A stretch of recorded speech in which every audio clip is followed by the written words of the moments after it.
शिक्षा और संस्कृति महात्मा गांधी की लिखी ये रचना है और इसका प्रश्न उत्तर करेंगे। पहला प्रश्न है, गांधी जी बढ़िया शिक्षा किसे कहते हैं? हम उत्तर लिखेंगे। प्रस्तुत पाठ हमारे हिंदी पाठ्य पुस्तक गोधली भाग 2 से लिया गया है। पाठ का नाम शिक्षा और संस्कृति है। लेखक का नाम महात्मा गांधी है। गांधी जी ने बढ़िया शिक्षा अहिंसक प्रतिरोध की शिक्षा को कहा। दूसरा प्रश्न है, इंद्रियों का बुद्धिपूर्व उपयोग सीखना क्यों जरूरी है? तो उत्तर है, इंद्रियों का बुद्धिपूर्वक उपयोग सीखना इसलिए जरूरी है कि इंद्रियों का बुद्धिपूर्वक उपयोग उसकी बुद्धि के विकास का जल्द से जल्द और उत्तम तरीका है। तीसरा प्रश्न है, शिक्षा का अभिप्राय गांधी जी क्या मानते थे? तो गांधी जी शिक्षा का अभिप्राय मानते थे कि बच्चों के शारीरिक, बुद्धि और आत्मा के सभी गुणों को प्रकट किया जाए। चौथा प्रश्न है, मस्तिष्क और आत्मा का उच्चतम विकास कैसे संभव है?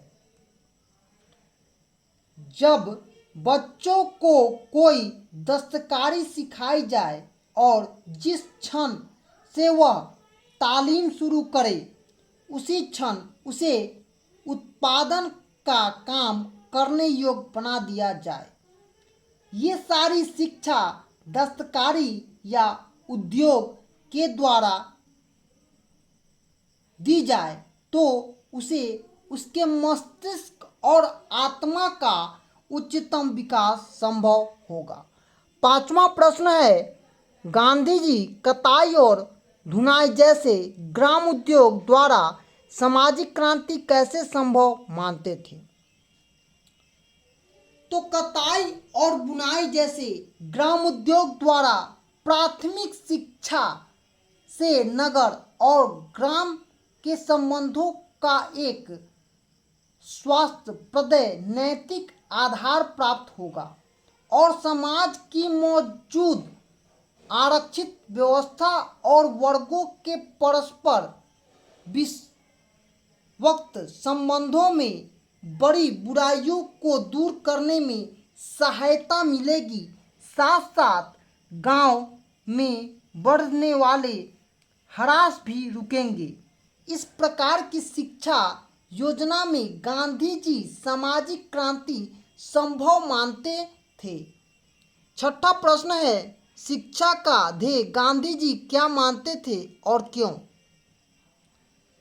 तो शिक्षा का ध्येय गांधी जी चरित्र निर्माण को मानते थे, क्योंकि जब व्यक्ति चरित्र का निर्माण करने में सफल हो जाएगा तो समाज अपना काम आप संभाल लेगा।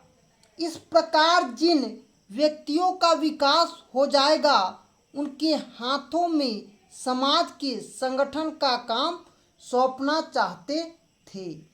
सातवां प्रश्न है, गांधी जी देसी भाषाओं में बड़े पैमाने पर अनुवाद कार्य क्यों आवश्यक मानते थे? अन्य देशों की भाषा में जो ज्ञान भंडार पड़ा है उसे देसी भाषाओं में बड़े पैमाने पर अनुवाद कार्य करके ही जाना जा सकता है। इसलिए देसी भाषाओं में बड़े पैमाने पर अनुवाद कार्य आवश्यक मानते थे।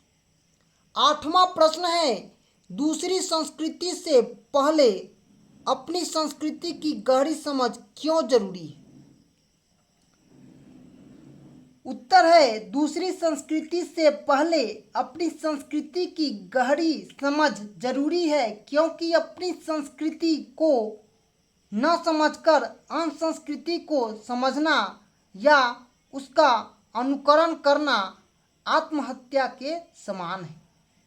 नौवां प्रश्न है, अपनी संस्कृति और मातृभाषा की बुनियाद पर दूसरी संस्कृति और भाषाओं से संपर्क क्यों बना जाना चाहिए, गांधी जी की राय स्पष्ट करें। अपनी संस्कृति और मातृभाषा की बुनियाद पर दूसरी संस्कृति और भाषा से संपर्क बनाना चाहिए।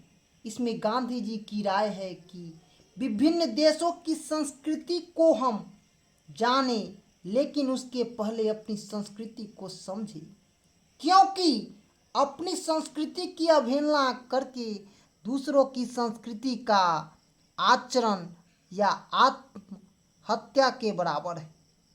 उसी प्रकार दूसरे की भाषा से संपर्क करना भी निरर्थक होगा। उससे पहले हमें अपनी भाषा का हृदय में उसे अंकित करना होगा। अगर हम अपनी मातृभाषा में भिन्न भिन्न देशों की भाषा की अच्छी अच्छी बातों का अनुवाद करते हैं तो हम भारतवासी अधिक से अधिक लाभान्वित होंगे और अधिक से अधिक देशों की भिन्न भिन्न संस्कृतियों को भी जान पाएंगे। 10वां प्रश्न है, गांधी जी किस तरह के सामंजस्य को भारत के लिए बेहतर मानते थे और क्यों? हम उत्तर लिखेंगे। प्रस्तुत पाठ हमारे हिंदी पाठ्य पुस्तक गोधली भाग 2 से लिया गया है। पाठ का नाम शिक्षा और संस्कृति, लेखक का नाम महात्मा गांधी है।